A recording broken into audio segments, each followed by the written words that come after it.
अऊज़ु बिल्लाहि मिनश्शैतानिर्रजीम बिस्मिल्लाहिर्रहमानिर्रहीम वसल्लल्लाहु अला मुहम्मद व आलि बैतिहि अत्तय्यबीन अत्ताहिरीन अल-मासूमीन। बारगाह हज़रत अमीरुल मोमिनीन सल्लल्लाहु वसल्लम अलैहि से अहकाम शरीयत मुहम्मदी को लेके एक बार फिर आपकी खिदमत में हाज़िर हुआ हूँ। मुब्तलात रोज़ा को बयान करने के बाद उन चीज़ों का तज़किरा करना मुनासिब समझता हूँ कि जिसे हमारे आम मोमिनीन आम लोग मुब्तलात रोज़ा में से शुमार करते हैं, जबकि वो मुब्तलात रोज़ा नहीं हैं। कुछ उमूर तो उनमें से ऐसे हैं कि जो मकरूह हैं और कुछ उमूर तो ऐसे हैं कि जो मकरूह भी नहीं हैं, लिहाजा दोनों हालतों में रोज़ा बातिल नहीं होता है। उन उमूर की फ़हरिस्त ये है जिनसे रोज़ा बातिल नहीं होता है। नंबर 1, भूल कर खाना पीना। नंबर 2, इंजेक्शन और ड्रिप लगवाना। नंबर 3, आँख या कान में दवाई के कतरे डालना। नंबर 4, दमे के जो अफराद मरीज़ होते हैं और वो इनहेलर इस्तेमाल करते हैं, इससे भी इनहेलर का इस्तेमाल भी रोज़े को बातिल नहीं करता है, बशर्त ये कि इनहेलर के अंदर मौजूद जो मादा है वो उसकी सांस की नाली में दाखिल हो, खुराक की नाली में दाखिल ना हो।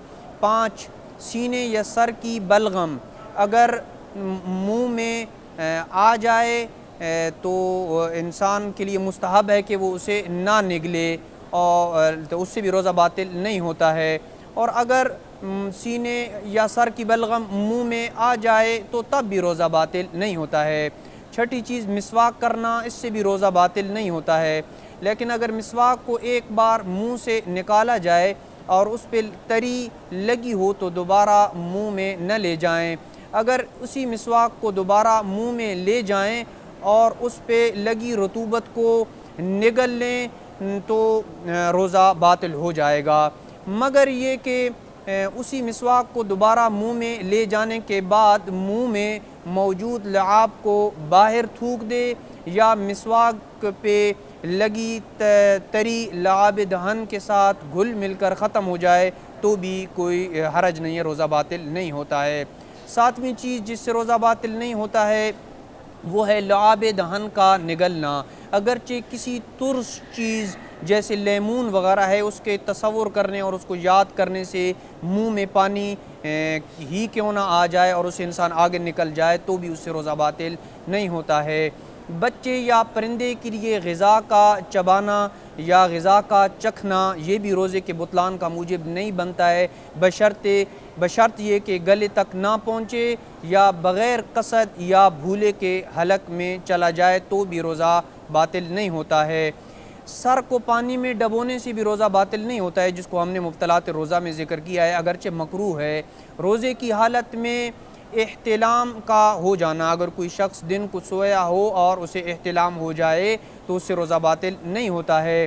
गैर कसीफ गुबार या धुएँ का हलक तक पहुँचाना, इससे भी रोज़ा बातिल नहीं होता है। इसी तरीके से अगला वो अम्र जिससे रोज़ा बातिल नहीं होता वो है डिकार लेना। अगरचे डिकार के साथ खाने पीने के निकलने का एहतिमाल ही क्यों ना हो तो तब भी रोज़ा बातिल नहीं होता है। अगर डिकार के ज़रिए कोई चीज़ बाहर निकल आए यानी मुंह में आ जाए और बेइख्तियार हलक में उतर जाए तो भी उससे रोज़ा बातिल नहीं होता है। 13वीं वो चीज़ जिससे रोज़ा बातिल नहीं होता है बेइख्तियार क़े करना, अंगूठी चूसना, इससे भी रोज़ा बातिल नहीं होता है। च्यूइंग गम यानी बबल गम जिसे हम कहते हैं उसके इस्तेमाल के से भी रोज़ा बातिल नहीं होता है। अलबत्ता इसके लिए शर्त यह है कि वो एक तो उसकी जो मिठास है और वो हलक की तरफ ना जाए, और अगरचे लुआब में उसका जायका जो है वो और उसका महसूस ही क्यों ना हो, बेशक जायका उससे बातिल नहीं होता है, लेकिन मिठास उसकी हलक की तरफ ना जाए और उस च्यूइंग गम के यानी बबल गम के जो अज्जा हैं वो टुकड़े टुकड़े रेज़ा रेज़ा हो के हलक की तरफ न जाएँ तो रोज़ा बातिल नहीं होता है। मियाँ बीवी का एक दूसरे की ज़ुबान चूसना, लेकिन ज़ुबान पे मौजूद तरी अगर लुआब से घुल मिल कर ख़त्म ना हो तो एहतियात इसी में है कि वो लुआब ना निगलें। बीवी को छूना, बोसा देना और छेड़छाड़ करना बशर्त ये कि मनी ना निकलने का यकीन हो, तो इस सूरत से भी रोज़ा बातिल नहीं होता है, अलबत्ता मकरूह है। ऐसा सुरमा जिसका जायका या खुशबू हलक तक पहुंच जाए, इससे भी रोज़ा बातिल नहीं होता है, अगरचे मकरूह है। इतनी मिकदार में खून निकालना जो कमज़ोरी का सबब बने, ये भी मकरूह है। रोज़ेदार के लिए खुशबूदार जड़ी बूटियाँ सूंघना ये भी रोज़े के बुतलान का मूजिब नहीं बनता है, अगरचे मकरूह है। और एक इंतहाई मुब्तला बे मसला कि निस्वार के इस्तेमाल से रोज़ा बातिल नहीं होता है, बशर्त ये कि उसके हलक तक पहुँचने का इल्म ना हो, वगरना जायज़ नहीं है। यानी अगर इल्म हो कि वो हलक तक पहुँच जाएगी निस्वार, तो उससे रोज़ा बातिल हो जाएगा। औरत का पानी में बैठना, तर लकड़ी से मिसवाक करना, बिला वजह कुली करना और अहले बैत अलैहिमुस्सलाम की मदह सना के अलावा उमूमी शायरी करना, इससे रोज़ा बातिल नहीं होता है, मकरूह है। अलबत्ता अहले बैत अलैहिमुस्सलाम के हक़ में उनकी मदह सराई में शेर व शायरी करने से ना रोज़ा बातिल होता है और ना ही मकरूह है। व सल्लल्लाहु अला मुहम्मद व आले बैतिही अत्तय्यबीन अत्ताहिरीन अल मासूमीन।